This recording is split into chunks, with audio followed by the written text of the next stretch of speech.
আসসালামু আলাইকুম। নামে গুণ না থাকলেও স্বাদে বেগুন অনন্য। আর যদি উপাদানগুলো পারফেক্টলি অ্যাড করা যায় তাহলে তো সেই রান্নাটা খেতে হবে অসাধারণ। এই রকম মজার এক বেগুনের রেসিপি আপনাদের সাথে শেয়ার করছি, যেটা গরম ভাতে খেতে খুবই ভালো লাগে। আশা করছি আমার আজকের এই রেসিপি আপনাদের কাছে খুবই ভালো লাগবে। তাহলে দেরি না করে প্লিজ আমার চ্যানেলটি সাবস্ক্রাইব করে ফেলুন। দারুণ এই রেসিপিটা তৈরি করার জন্য আমি একটা প্যানের মধ্যে নিয়ে নিচ্ছি 3 টেবিল চামচ পরিমাণ তেল। তেলের মধ্যে দিয়ে দিতে হবে হাফ চা চামচ পরিমাণ আস্ত জিরা। মিডিয়াম লো আঁচে ফ্লেমে দেব আমি চুলাটাকে, বেশি জোরে দিলে কিন্তু পুড়ে যাবে জিরাটা। একটু ভাজা ভাজা হয়ে আসলে এর মধ্যে আমি কেটে রাখা বেগুন দিচ্ছি। হাফ কেজি বেগুন আমি নিয়েছি, আর এই বেগুনটাকে লম্বালম্বিভাবে প্রথমে করে এভাবে আড়াআড়ি করে কেটে নিয়েছি।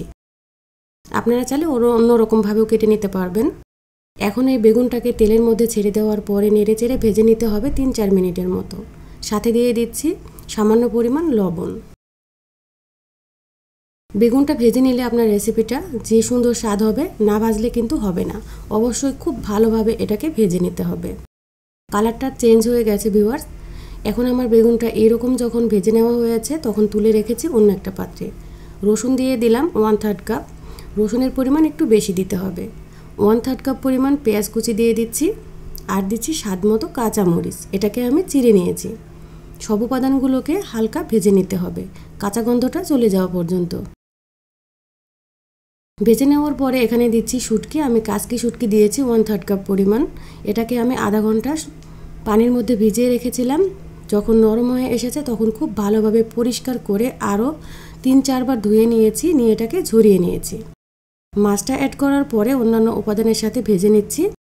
এখন দিয়ে দিলাম স্বাদ মতো লবণ, সামান্য পরিমাণ হলুদের গুঁড়া হাফ চা চামচের মতো, 1 চা চামচ পরিমাণ লাল মরিচের গুঁড়া অ্যাড করতে পারেন নিজেদের টেস্ট অনুযায়ী। ধনিয়া গুঁড়াটা দিয়ে দিতে হবে হাফ চা চামচ পরিমাণ। এখন পানিটা আমি অ্যাড করে দিয়েছি। পানিটা অ্যাড করার পরে এটাকে কষিয়ে নিতে হবে 2-3 মিনিটের মতো। খুব বেশি পানি অ্যাড করা যাবে না।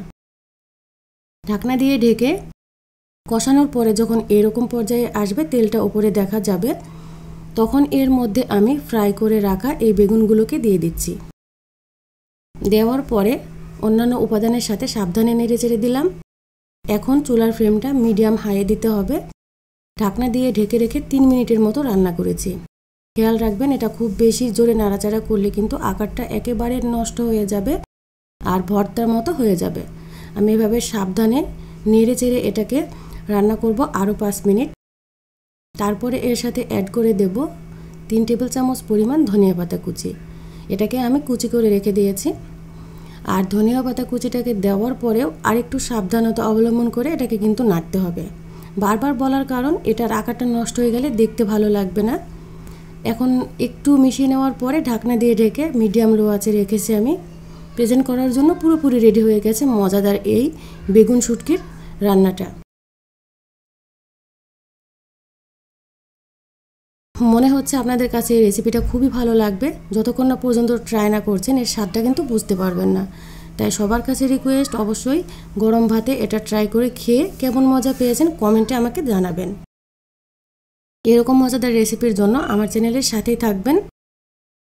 আপনারা সবাই খুব ভালো থাকবেন এবং সুস্থ থাকবেন।